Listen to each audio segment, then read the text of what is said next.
We've got the first look at the new Galaxy S26 Ultra, and it's shaping up to be one of Samsung's most exciting releases yet. Now, before we dive into the Ultra reveal, let's quickly talk about the rest of the lineup. The base S26 is already leaked, and while the design looks very familiar, there is a clear change in the rear camera module, and Samsung is also giving it a small but smart rebrand in the name, and it's now going to be called the Galaxy S26 Pro, which honestly makes way more sense in terms of marketing. And then we've also got the Galaxy S26 Edge that's going to be replacing the Plus model. Performance-wise, there's also a twist for the S26 Pro, and in most regions, the S26 Pro is going to be powered up by Samsung's new Exynos 2600, and not the Snapdragon 8 Elite Gen 5. But don't worry, the S26 Ultra is still Snapdragon 8 Elite Gen 5 across the board.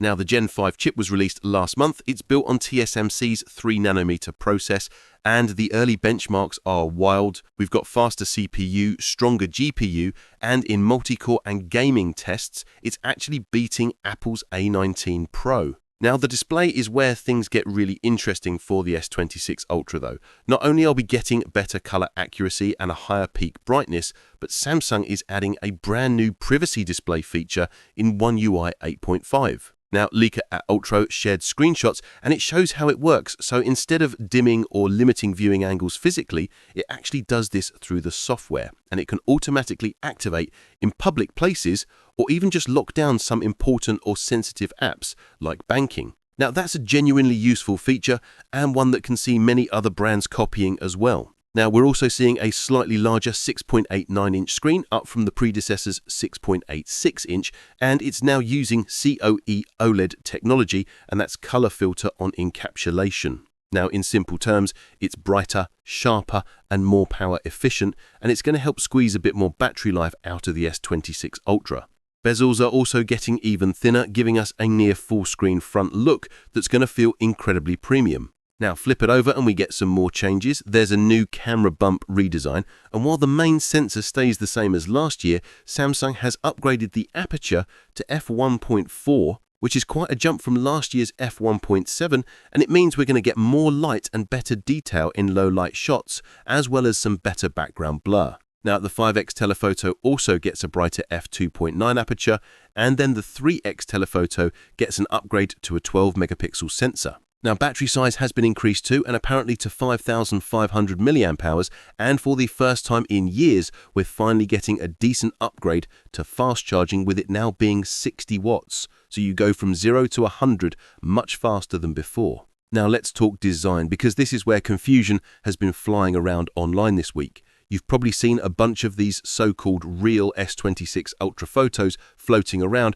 but these ones here are almost certainly AI-generated content. Now, the actual reveal has come though, and OnLeaks, in collaboration with Android Headlines, has delivered us these renders here.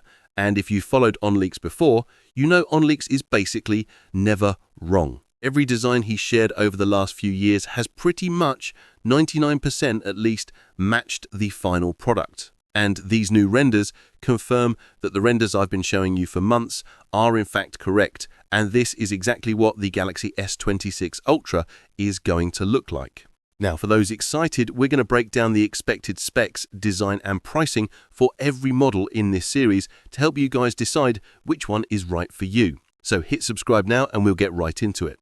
So first up, we've got the standard Galaxy S26 Pro, which is coming with a 6.3-inch Dynamic AMOLED display with improvements to brightness and color accuracy. We get a 120Hz display with HDR10+, and a resolution of 1080p by 2340, and it's going to be protected by Gorilla Glass Victus 3. We get a 12 megapixel punch hole camera for the selfies. Then over on the rear, it's a triple camera setup consisting of a wide, an ultra wide and a telephoto, but unfortunately at this time, we don't know the exact sensors being used. It's going to be powered up by the Snapdragon 8 Elite Gen 5 in some regions, with the Exynos 2600 globally, and it's coming with 12 GB of RAM and up to 512 GB of storage, which will be UFS 4. And is coming with a 4,300 mAh battery with 25 watt fast charging and 15 watt wireless charging, and it will of course come with 5G, Bluetooth 5.4, Wi-Fi 7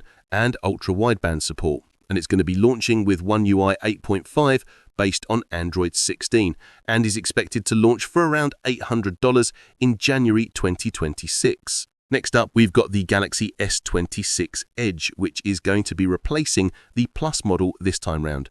And it's coming with a 6.7-inch Dynamic AMOLED display with improvements to brightness and color accuracy. We get a 120Hz display with HDR10+, and a resolution of 1440 by 3120, and it's protected by Gorilla Glass Victus 3 as well.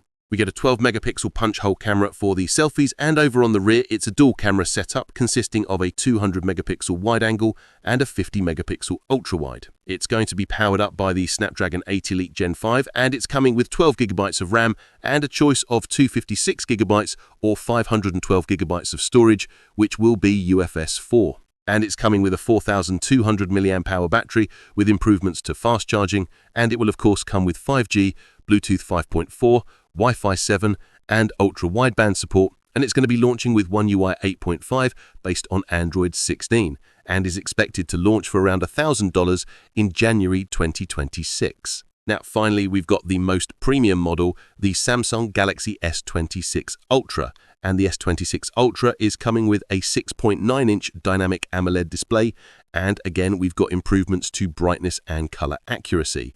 We get a 120Hz display with HDR10+ and a resolution of 1440 by 3120, and it's going to be protected by Gorilla Glass Armor 3.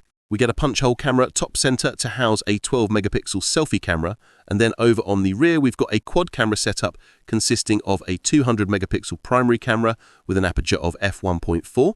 We've got a 50-megapixel ultra-wide and then a 50-megapixel periscope with 5x optical zoom, and then a 12-megapixel telephoto with 3x optical zoom. It's going to be powered up by the Snapdragon 8 Elite Gen 5 in all regions, and it's coming with up to 16 GB of RAM and 1 TB of storage, which will of course be UFS 4. It's coming with a 5,500 mAh battery with an upgrade to 65-watt fast charging, and it will of course come with 5G, Bluetooth 5.4, Wi-Fi 7 and ultra-wideband support, and is launching with One UI 8.5 based on Android 16 and is expected to launch for around $1,300 in January 2026. So overall, the Galaxy S26 series is shaping up to be a seriously strong upgrade. The design tweaks might look subtle, but with the new privacy display, improved cameras, bigger battery and the Snapdragon 8 Elite Gen 5 with all of that extra power, Samsung has clearly focused on real-world improvements.